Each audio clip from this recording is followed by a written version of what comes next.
আল্লাহ বৈধ ছাড়া কবুল করবেন না। দেখো, বিদেশে থাকলে আল্লাহ মুসাফিরের দোয়া কবুল করেন। লোকটা হলো মুসাফির। 2, বিপদে পড়ে মাজলুম অবস্থায় আল্লাহ মাজলুমের দোয়া কবুল করেন। 3, হাত তুলে দোয়া করলে দোয়া কবুল হয়, আল্লাহ ফিরিয়ে দিতে লজ্জা পায়। আমি তার হাত খান কেমনে ফিরিয়ে দিই? আল্লাহ নবী নিজে বলছেন যে হাত তুলে দোয়া করলে আল্লাহ খালি হাত ফিরিয়ে দিতে লজ্জা পায়। এর অর্থ এই নয় যে নামাজের পরে সবাই মিলে হাত তুলে দোয়া করব, ওটা বিদআত। জানাজার পরে সবাই মিলে হাত তুলে দোয়া করব, এটা বিদআত। সভা সমিতির পরে হাত তুলে দোয়া করব, এটা বিদআত। সবাই মিলে কবরস্থানের চতুর্দিকে দাঁড়িয়ে হাত তুলে দোয়া করব, এটা বিদআত। সব হাদিস ব্যক্তিগতভাবে, সমষ্টি হাদিস হলো পানি চাইতে গিয়ে এভাবে, তখন সবাই মিলে।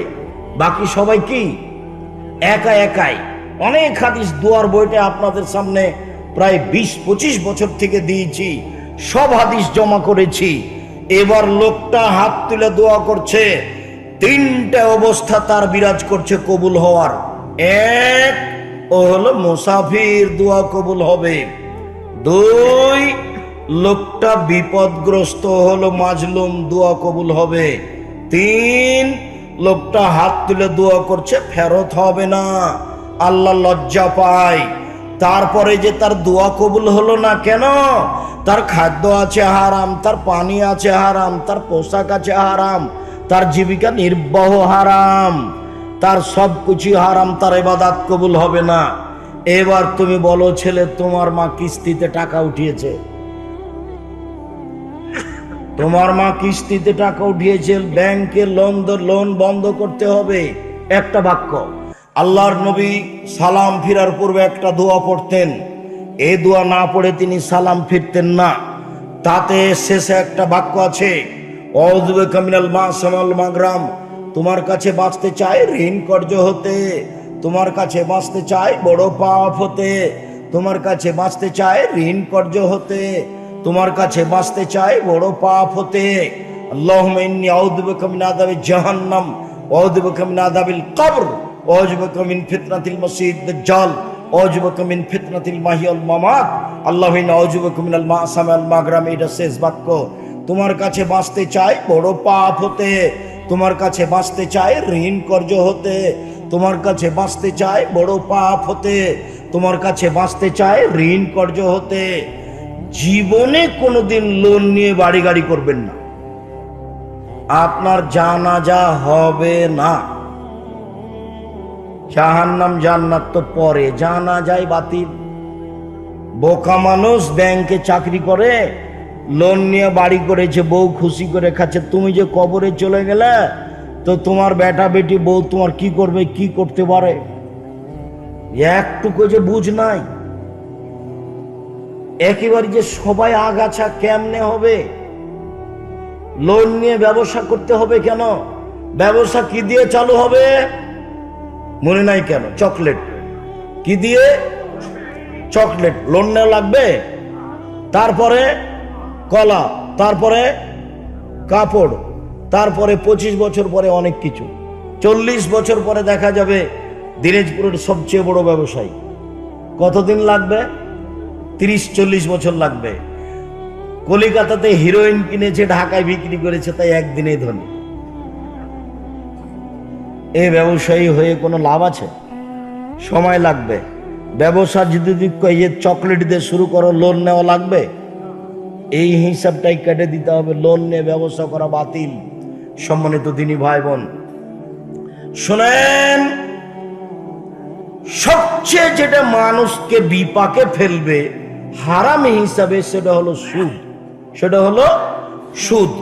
আর সুদের পাপের ভাষা যেভাবে আল্লাহ রাসূল উল্লেখ করেছেন, পৃথিবীতে আর কোনো পাপের ভাষা এভাবে উল্লেখ করেননি। দেখেন একটু, আল্লাহ রাসূল বলছেন, মায়াকুল দিরহাম রিবা ইয়ালাম আসাদ্দু মিন সিত্তাতি ওয়া সালাসিনা জিনিয়া।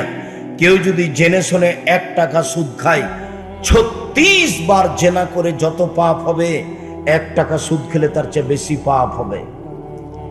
শোনেন, এই ছেলে দেখো তো তুমি মনে করতে পারো কিনা, পাপের জগতে সবচেয়ে বড় পাপ কি বলতো? শিরক। তো শিরক করলে কি জেনা করার সাথে তুলনা করা হয়েছে? না। পাপের জগতে দ্বিতীয় বড় পাপ কি? পিতামাতার অবাধ্য চলা। পিতামাতার অবাধ্য চলে বড় পাপ হবে, কিন্তু সেটা জেনার সাথে বলা হয়েছে না। পাপের জগতে তৃতীয় পাপ কি? মিথ্যা সাক্ষী দেওয়া। মিথ্যা কথা তো পরে, ওটাও বড় পাপ, কিন্তু মিথ্যা সাক্ষী দেওয়া কেন? রংপুর দিনাজপুর কারাগারে বহু মানুষ 20 বছর 25 বছর থেকে আছে, ওর নিজেই জানে না আমি কেন জেলে। জজ জানে না ঘটনা কি, উকিল জানে না ঘটনা কি। দলীয় দাপটে যে লোকটাকে 1 নম্বর আসামি করেছে, সে লোকটা মারামারির দিন ছিল রাজশাহীতে। 50,000 টাকা দিয়ে সাক্ষীকে জজের সামনে বলিয়ে নিয়েছে। সাক্ষী বলছে আমি তাকে 2 চোখে মারতে দেখেছি। এর নাম মিথ্যা সাক্ষী। আল্লাহ নবী এভাবেই বলছেন, মিথ্যা সাক্ষী মহাপাপ, পৃথিবীর তৃতীয় মহাপাপ মিথ্যা সাক্ষী। এরপরেও কথাটা জেনার সাথে সম্পৃক্ত করা হয়নি। মানুষকে হত্যা করা মহাপাপ, তবুও মিথ্যা জেনার সাথে সম্পৃক্ত করা হয়নি। শুনুন, সুদ খাওয়া মহাপাপ, যাকে জেনার সাথে সম্পৃক্ত করা হয়েছে। শুধু তাই নয়, আল্লাহ রাসূল বলছেন, শোনো, সুদের পাপের 17টি ভাগ রয়েছে, ছোট থেকে বড়, বড় থেকে ছোট। সবচেয়ে ছোট ভাগ হলো মার সাথে জেনা করলে যেমন পাপ হয়। সুদের সবচেয়ে ছোট পাপ কি? মায়ের সাথে জেনা করলে যেমন পাপ হয়। কোন পাপের ভাষা এরকম নয়। মদের ভাষা এরকম নয়, তবে মদের পাপের মান খুব ভারী। কেউ যদি একদিন মদ খায়, 40 দিন আল্লাহকে নিজের দিকে করতে পারবে না। কেউ যদি একদিন মদ খায়, 40 দিন তার নামাজ কবুল হবে না। তাহলে মদের পাপের মান খুব ভারী। কিন্তু ভাষাগতভাবে সবচেয়ে কঠিন ভাষা কোন পাপের? সুদের পাপের। একবার আল্লাহর নবী বললেন, কেউ যদি জেনে শুনে 1 টাকা সুদ খায়, 36 বার জেনা করে যত পাপ হবে, 1 টাকা সুদ খেলে তার চেয়ে বেশি পাপ হবে। আর একবার বললেন, সুদের পাপের 17টা ভাগ আছে। ছোট ভাগ হলো মার সাথে জেনা করলে যেমন পাপ হয়। আরো আপনাকে বুঝিয়ে বলি, সুদের পাপের যেটা ফায়সালা, এরকম ফায়সালা আর কোনো পাপের ব্যাপারে নেই। জেনার ব্যাপারে যেভাবে ফায়সালা আল্লাহর, এরকম ফায়সালা আর কোনো পাপের ব্যাপারে নেই। কেউ যদি বিবাহ করার আগেই জেনা করে, তাহলে তাকে 100 লাঠি পিটিয়ে এলাকা থেকে 1 বছরের জন্য তাড়িয়ে দিতে হবে। 2, কেউ যদি বিবাহ করার পরে জেনা করে, তাহলে ইট ঢেল পাথর দিয়ে সরকারিভাবে তাকে হত্যা করতে হবে। তার বেঁচে থাকার কোনো পথ নাই। শুনুন, এ দেশের লাখো দুলাভাইকে ইট ঢেল পাথর দিয়ে মেরে ফেলতে হবে যারা সেলিকার সাথে জেনায় লিপ্ত হয়েছে। এ দেশের লাখো ভাবিকে ইট ঢেল পাথর দিয়ে মেরে ফেলতে হবে যারা দেবরের সাথে জেনায় লিপ্ত হয়েছে। এদেশের লাখো পুরুষকে ইট ঢেল পাথর দিয়ে মেরে ফেলতে হবে যাদের স্ত্রী থাকার পরেও অন্য মহিলার সাথে জেনায় লিপ্ত হয়েছে। এদেশের লাখো নারীকে ইট ঢেল পাথর দিয়ে মেরে ফেলতে হবে যাদের স্বামী জাজল্য বেঁচে থাকার পরেও আরেকজন পুরুষের সাথে জেনায় লিপ্ত হয়েছে। অন্তত তুমি এই কথা মনে রেখো, সম্মানিত দিনী ভাই, আপনি অন্তত এই কথা মনে রাখবেন যে বিবাহ করার পরে জেনায় লিপ্ত হলে তার বেঁচে থাকার কোনো পথ নেই। 3 শ্রেণীর মানুষকে হত্যা করতে হয় তাহাজ্জুদ পড়লেও, হজ করলেও। 3 শ্রেণীর পরহেজগার মানুষকে হত্যা করা যায় হজ করলেও, তাহাজ্জুদ পড়লেও। 1, কেউ যদি বলে আমি কোরআন মানি না, তাহলে সরকারিভাবে তাকে হত্যা করতে হবে। তবে তার বাঁচার পথ আছে। ফাঁসির মঞ্চে নিয়ে যাওয়া হয়েছে, ফাঁস গলায় দেওয়া হয়েছে, ফাঁস টান টান, তখন বলছে আমার ভুল হয়েছে, আমার ভুল হয়েছে, কোরআন মাজিদে আল্লাহর বিধান, কোরআন মাজিদে আল্লাহর বিধান, তখন তাকে ফাঁস থেকে নামিয়ে নিতে হবে। 2, কেউ যদি কাউকে মারে, তাহলে তাকে কেসাস হিসাবে হত্যা করতে হবে। আপনি যদি আমাকে মেরে ফেলেন, তাহলে আমার বাপ মা আপনাকে হত্যা করে ফেলবে, সরকারিভাবে আপনাকে হত্যা করবে, আপনার ফাঁসি হবে। এটাই হলো বিচার। এবার আপনাকে ফাঁসির মঞ্চে নিয়ে যাওয়া হয়েছে। আমার বাপ মা চিল্লাচিল্লি করে বলছে না না না না, আমরা ছেড়ে দিলাম, আমরা ছেড়ে দিলাম, আমরা কেসাস নিব না, আমরা ছেড়ে দিলাম। তাহলে আপনাকে ফাঁসির মঞ্চ থেকে নামিয়ে নিতে হবে, ফাঁসি হবে না। 3, কেউ যদি বিবাহ করার পরে জেনায় লিপ্ত হয়, দুনিয়াতে তাকে বাঁচিয়ে রাখার কোনো পথ পৃথিবীতে নেই,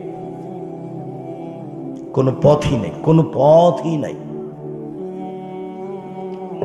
1 মিনিট, এই ছেলেরাই দেখো তো, যারা হাঁটাহাঁটি করছে তখন আমি নিষেধ করেছি যে আপনি এক পায়ে দাঁড়িয়ে থাকবেন। এই ছেলেরাই, এই গেটটা বন্ধ করো। আপনি যে হেঁটে চলে যাচ্ছেন, তা আপনি আমার কথা কি বুঝলেন? আমি তো রাজশাহী থেকে এসেছি আপনার জন্য এত কষ্ট করে, আবার ঢাকা ফিরে যাবো। আপনি যাচ্ছেন কোথায়? আপনার একটু লজ্জা হয় না কেন? আপনার একটু শরম হয় না কেন? আপনার একটু হায়া হয় না কেন? আমি তো আপনার জন্য এসেছি, আমি তো আপনাকে ভালোবাসি। আপনি চলাচল করছেন কেন? এই মেয়ে, তোমাকে যে আমি কথা বলতে নিষেধ করলাম, আরেকজন মহিলা যদি আপনার গায়ের উপর দিয়ে চলে যায়, আপনি মুখ খুলবেন না, চুপচাপ এক খেয়ালে বসে থাকবেন। সুদ খেলে কি হবে হাদিস অনুবাদ না করে আমি একটু বাস্তব আপনাকে দেখাই। আমার দিকে চেয়ে থাকবেন, এক খেয়ালে চেয়ে থাকবেন, 19-20 হয় না যেন। না, বিবাহ করার পরে জেনায় লিপ্ত হলে কি হয় সেটা দেখে আলোচনা আজকে শেষ করে দেব। বিবাহ করার পরে জেনায় লিপ্ত হলে কি হয় তার একটা বাস্তব দেখাই।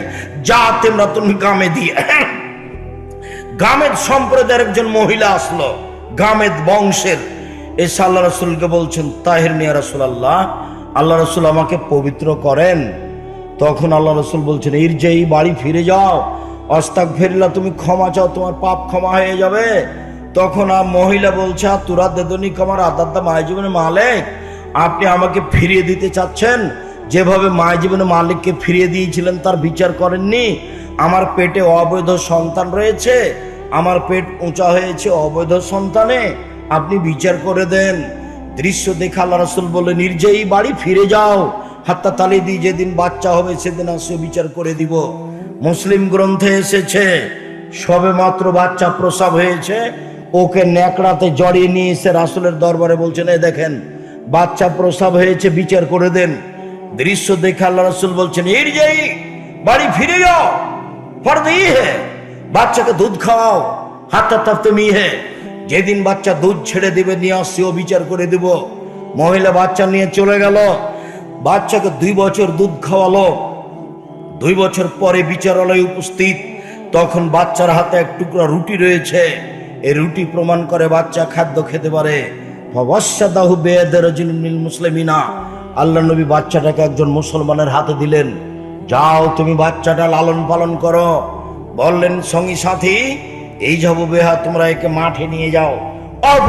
সাদরিহা, মাঠে নিয়ে গিয়ে গর্ত খুঁড়ে বুক পর্যন্ত মাটিতে পুঁতে দাও। সুমার জমিহ, তারপর ইট ঢেল পাথর দিয়ে তাকে মেরে মেরে দুনিয়া থেকে বিদায় করো। সাহাবীগণ বলছেন, আমরা তাকে মাঠে নিয়ে গেলাম, মাঠে নিয়ে গিয়ে গর্ত খুঁড়ে বুক পর্যন্ত পুঁতে দিলাম, চতুর্দিক থেকে ইট ঢেল পাথর মারতে লাগলাম। খালিদ ইবনে ওয়ালিদ বলছেন, একটা পাথর আমি তার মুখের উপরে মারলাম, পাথরটা মুখে লেগে মুখ ফেটে রক্ত বেরে ছিটা আমার গায়ে এসে লাগলো। ফাসাব্বাহা, খালিদ তাকে গালি দিয়ে বসলেন, ছি ছি ছি ছি, একজন জেনাকারিনী মহিলার গায়ের রক্ত আমার গায়ে লাগলো। এইটুকু বলতে আল্লাহ রাসূল বললেন, মারলে না খালিদ, খালিদ থামো, তুমি গালি দিও না। লাকাদ তাবাত তাওবাতান লাউ তাওবা সাহিবু মাকসিল্লাহ গফিরালাহু, এই মহিলা এত তোবা করেছেন, এই মহিলা এত ক্ষমা ভিক্ষে চেয়েছে। এরকম তোবা যদি বড় থেকে বড় পাপী করে, তার পাপ ক্ষমা করা হবে খালিদ। শুধু তাই নয়, শোনো, এর তোবা যদি মদিনার সব পাপীকে ভাগ করে দেওয়া হয়, সব পাপীর পাপ ক্ষমা করা হবে। খালিদ, তুমি একে গালি দিও না। এই কথা বলার পরে আল্লাহ রাসূল তার জানাজা করলেন, কাফন দাফন করলেন। তিনি ঘোষণা করে দিলেন যে তার পাপ ক্ষমা হয়ে গেছে, কিন্তু তিনি এই কথা বলতে পারলেন না, যাও তোমার বিচার হবে না, তোমার পাপ ক্ষমা হয়ে গেছে। তিনি এই কথা বলতে পারলেন না। কেন? ওপর থেকে ফায়সালা, বিবাহ করার পরে জেনায় লিপ্ত হলে তার বেঁচে থাকার কোনো সুযোগ নেই। হাদিস বুখারী মুসলিম, আপনাকে আমি কি দিয়ে বুঝাই? ইনি হচ্ছেন পৃথিবীর সবচেয়ে বড় মানুষ, যিনি জানাজা দিলেন, কাফন দাফন করলেন, যিনি গালি তিনি নিষেধ করলেন, ইনি কে? ইনি হলেন মোহাম্মদ সাল্লাল্লাহু আলাইহি সাল্লাম। মানুষ হিসাবে তার চেয়ে বড় মানুষ কেউ পৃথিবীতে আসেনি। জান্নাতের গেটে লেখা আছে সর্বপ্রথমে যিনি জান্নাতে প্রবেশ করবেন তিনি মোহাম্মদ সাল্লাল্লাহু আলাইহি সাল্লাম। বিচারের মাঠে যেদিন কেউ কথা বলতে পারবেন না, এমনকি ইব্রাহিম আলাইহিস সালাম বলতে পারবেন না, সেদিন কে কথা বলতে পারবেন? সেদিন মোহাম্মদ সাল্লাল্লাহু আলাইহি সাল্লাম বলতে পারবেন।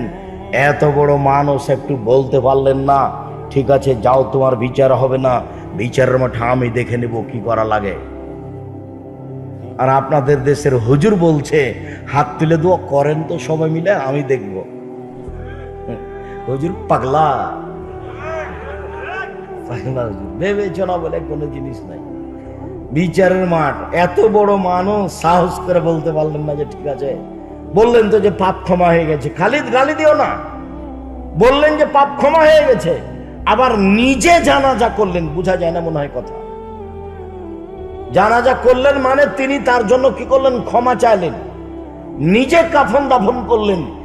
এত বড় মানুষে সবকিছু করলেন, কিন্তু এই কথাটা বলতে পারলেন না যে চাও তোমার বিচার হবে না, আমি দেখব। সম্মানিত দিনী ভাই বোন, বলছিলাম যে সুদের পাপ মহাপাপ, যেই পাপকে জেনার সাথে জড়ানো হয়েছে। সুদের শেষ কথাটা বলি, কেউ যদি সুদ খায় তাহলে তাকে রক্তের নদীতে ফেলে দিয়ে পাশ থেকে পাথর মেরে তার মুখকে ভেঙে চৌচির করা হবে। কেউ যদি 1 টাকা সুদ খায়, 36 বার জেনা করে যত পাপ হবে, 1 টাকা সুদ খেলে তার চেয়ে বেশি পাপ হবে। 2, সুদের পাপের 70টি ভাগ রয়েছে। ছোট ভাগ হলো মার সাথে জেনা করলে যেমন পাপ হয়। 3, কেউ যদি সুদ খায় তাহলে তাকে রক্তের নদীতে ফেলে দিয়ে পাশ থেকে পাথর মেরে তার মুখকে ভেঙে চৌচির করা হবে। 4, কুল্লু লাহমিন নাবাতা মিনাস সহতে কানাতিন নারাউলা বিহি, যেই শরীর সুদে বাড়বে, হারাম উপায়ে বাড়বে, ও জাহান্নামে যাবে। সুদের ফলাফল জাহান্নাম। 24 ঘন্টার মধ্যে কিস্তি বন্ধ করতে হবে, সুদ লেনদেন বন্ধ করতে হবে। যাদের কোটি কোটি টাকা ব্যাংকে আছে তারা সুদ নিয়ে নিজে খাবে না, অসহায় পুরুষ নারীকে দিয়ে দিবে, কওমি বেসরকারি মাদ্রাসায় দিয়ে দিবে। সুদ ওখানে রাখলে তারা ভোগ করবে অন্যায়ভাবে। আপনি নিয়ে ওটাকে ফকির মিসকিনকে দিয়ে দেন, শক্ত হাতে রাখেন, ছেলে মেয়েকে নসিহত করে দেন, আর লিখে দেন আপনি নসিহতনামা যে বেটা ব্যাংকে এত টাকা থাকলো, সাবধান, কোনোদিন সুদ খাওয়া না, যা আসবে সেগুলো উঠে হিসাব করে কাকে দিয়ে দিবা?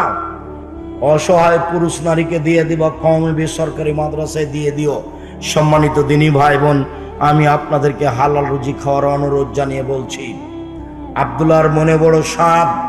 এই দেশের মাটিতে দেশ জুড়ে তাকে মক্তব চালু করতে হবে।